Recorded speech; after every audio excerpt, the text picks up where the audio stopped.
पाकिस्तान में साहब बलोचिस्तान ने परसों आजादी डिक्लेयर कर ली। पीओजेके में क्या हुआ मैंने आपको बता दिया। उन्होंने कहा जी 38 मांगे नहीं, एक मांगे हैं, हम निकलना चाहते हैं, we don't want to be with you. ठीक है। और फजलुर रहमान का स्टेटमेंट आता है।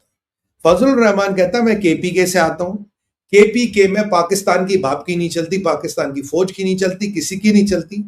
केपीके खुद मुख्तार है, केपीके इंडिपेंडेंट है। फजलुर रहमान का स्टेटमेंट है। फील्ड मार्शल साहब अगर आपको नहीं पता आके केपीके देख लो। और केपीके में कल हमने बात की थी, बन्नू में अटैक हुआ और बन्नू में अटैक होने काफी लोग मर गए और बहुत इसको भी अटैक को दबाया गया। वो छोड़िए, आज का नया पैंतरा सुनिए। पहले कह रहे जी ये 20 लाख मुसलमानों का भारत जेनोसाइड करा रहा है, आपने सुना, बकवासबाजी। कभी मदीना मक्का पे कब्जा करना, बकवासबाजी। आज इतनी डेस्परेशन हो गई है। आज मैं आपको हमेशा एक स्टोरी बताता हूं, मैं आपको सालों से एक थ्योरी कह रहा हूं, जयपुर डायलॉग हो, पी गुरु हो, टीवी चैनल्स हो। मैंने कहा पाकिस्तान में जब इंटरनल कॉन्फ्लिक्ट आते पाकिस्तान 3 चीजें करवाता है। देखो ये आईएसपीआर वाले भी सुन रहे होंगे, इनकी ना अभी हर छेद से धुआं निकल रहा होगा। क्यों पाकिस्तान 3 चीजें कराता है। या तो भारत के बाउंड्री पे कुछ कराएगा, या अफगानिस्तान वगैरह पे हमला करेगा, या अपने यहां कुछ कराएगा। मैंने आपको बोला पाकिस्तान अपनी फौजी मरवाता है, अपने फौज मरवाता टू गेन सिंपैथी। इंटरनेशनली बोला जनाब हम तो टेररिज्म के छुपाए हुए हैं, हम पे बहुत टेररिज्म के अटैक हो रहे, we are sufferers of terrorism. ये पाकिस्तान का मैं आरोप लगा। मैंने कहा पाकिस्तान की सिपाही मरते कब्र खोद दी जाती है जेसीबी से, वहीं डाले जाते। सिपाही कहा कह रहा साहब वो तो अफगानी ले गए, वो तो तालिबान ले गए, वो तो बलोचों ने ले लिए, पर उनकी कब्रें वहीं बनाई जाती है। पाकिस्तान की फौज इतनी मक्कार है। आज पाकिस्तान का सांसद मुर्तजा पाकिस्तान के उसी टीवी चैनल पे जहां ये प्रोपेगेंडा चलते हैं, वो मीर के चैनल पे, आज कहता भाई बलोचिस्तान में जो पीछे 30 पुलिस वाले मारे गए उनको मुल्ला मुनीर ने, उनको पाकिस्तान की फौज ने मरवाया। पहली बात, आपने पुलिस को वहां भेजा जहां पुलिस का काम ही नहीं था। They literally walked into ambush, they were slaughtered, they had nothing to do, they were not told कि वहां जाना। और ये मैंने एम्बुश देखे हैं टीटीपी पे होते हुए, ये मैंने एम्बुश देते बलोचिस्तान में होते हुए। इन्हें पता है वहां लोग बैठे, ये तब भी लोगों को भेजते ताकि 20-30 लोग मरे, दुनिया मुझे देखो जनाब हमारे 50 लोग मर गए। We are sufferers of terrorism, we are not perpetrators. हम खुद आतंकवाद के सताए हुए, देखो हमारे लोग कितने मर रहे, हम तो खुद आतंकवाद के सताए हुए। और दूसरी बात जो सामने आई है, उनके पास एम्युनिशन ही नहीं था। वो एंकर कह रहा नहीं उन्होंने बहुत मजबूती से मुकाबला किया। कह रहा यार 10 मिनट में गोलियां खत्म हो गई। अब कौन सी फौज, कौन सी आर्मी जाती है जिसके पास गोलियां ना हो? बुलेट प्रूफ जैकेट नहीं है, खाने को खाना नहीं है, हेलमेट नहीं है, सब गोली तक नहीं है। और उनको ये नहीं बोला गया था तुम्हें किस ऑपरेशन के लिए, उनको बोला बस एक थोड़ा गश्त लगाओ। पाकिस्तान की फौज को मरवाया कैसे जाता भाई, जाके आप गश्त लगाओ, चक्कर काटाओ, एक पेट्रोल कराओ, पेट्रोल कुछ नहीं, sent into ambush with minimum ambition. 10-15 minute में गोलियां खत्म हो गई, सबके सब मारे गए। वो आदमी कहता कि पाकिस्तान के सरकार ने, इस मुल्ला मुनीर ने, जिसका एक मुरीद कह रहा था आज, देखो जी बाजवा साहब के टाइम में तो हम भारत के सामने झुक गए थे, पर अब अल्हम्दुलिल्लाह फील्ड मार्शल साहब फौज का वकार ऊंचा हो गया। इस ऊंचे वकार को लेके कह रहा तुमने 30 पाकिस्तान के पुलिस वाले मरवा दिए, you sacrifice them just to prove a point. क्यों? याद कीजिए जब यह अटैक हुआ था पाकिस्तान क्या कर रहा था? पाकिस्तान यूनाइटेड नेशंस में गया था। पाकिस्तान में यूनाइटेड नेशंस में कहा था कि बीएलए को आप आतंकवादी संगठन घोषित कर दो।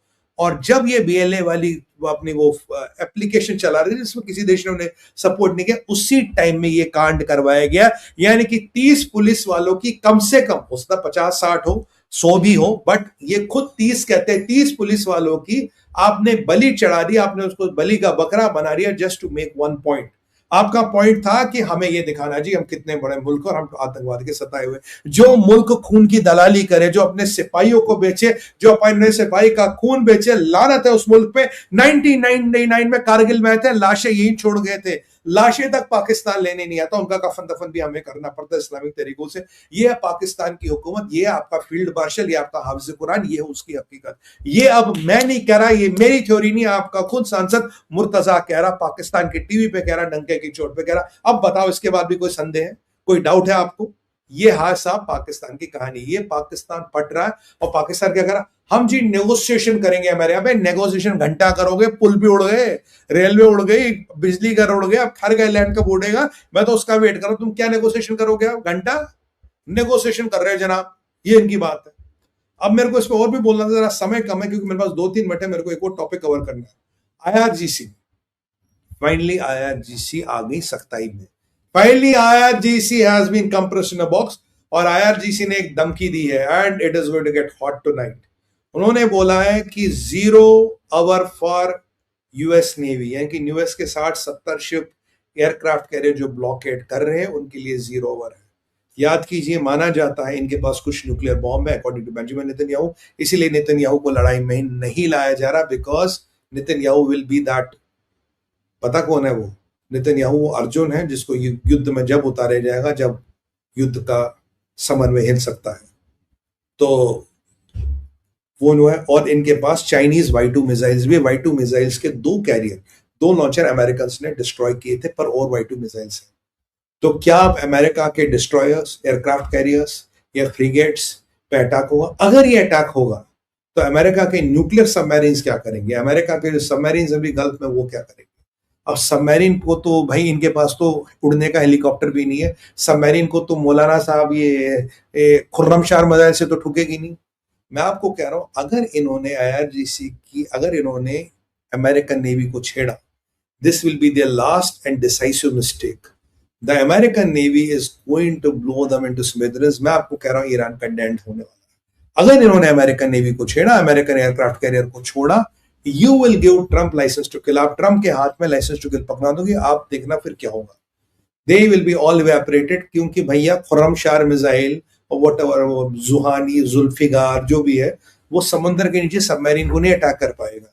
और जितना तुमने वो खाली अमेरिकन बेसिस को अटैक करना था, कर दिया। इसके बाद डोंट डू दिस। अगर आप करोगे, अनफॉर्चुनेटली बेगुनाह लोग भी मरेंगे।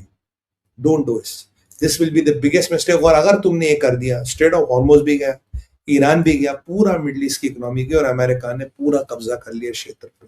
This is what is going to happen. मैं आपको गारंटी दे रहा हूं, इनमें से इनका कोई टॉप नॉच CIA के लिए काम करता है। ये मैं पहले भी कह चुका हूं, इनका एक टॉप नॉच मौलाना मुल्ला CIA के पेरोल पे होगा, and he is making sure it doesn't escalate. और अगर ट्रम्प को आपने ये छेड़ दिया, ट्रम्प ने आपकी ये हालत कर दी, आपने सिविलियन शिप्स पे बमबारी की। Imagine you go and destroy one of his destroyers, 500-600 American, 2000 American मरते हैं, 5000 अमेरिकन मरते हैं। You know what is going to happen? The hell is going to break loose. Exactly, Iran will be wiped out. Iran will be, all the mullahs will be over. और but Israel को इसलिए बाहर रखा जा रहा for very special purposes, because डर तब होगा, तुर्किया फ्रंट खोल सकता है, इजिप्ट फ्रंट खोल सकता है, इवन जुलानी खोल सकता है। Julani is still manageable, Egypt is manageable, और तुर्किया के पास अच्छी खासी सेना है। You have to be very careful with Turkey. इसलिए Israelis, you have to hold your horses, you have to be cool. और जब अर्जुन की जरूरत युद्ध में पड़ेगी, तब अर्जुन को बुलाया जाएगा। अर्जुन पहले दिन युद्ध में ना जाए। अपने ब्रह्मास्त्र जो है आपके पास, घटोत्कच पे यूज ना करे, बल्कि जिसपे वो यूज करना उस पे यूज करे। अर्जुन के पास एक ब्रह्मास्त्र था, घटोत्कच पे यूज हुआ, बट आपकी बार वो ब्रह्मास्त्र घटोत्कच पे यूज नहीं होगा, जिस पे यूज करना उस पे करना।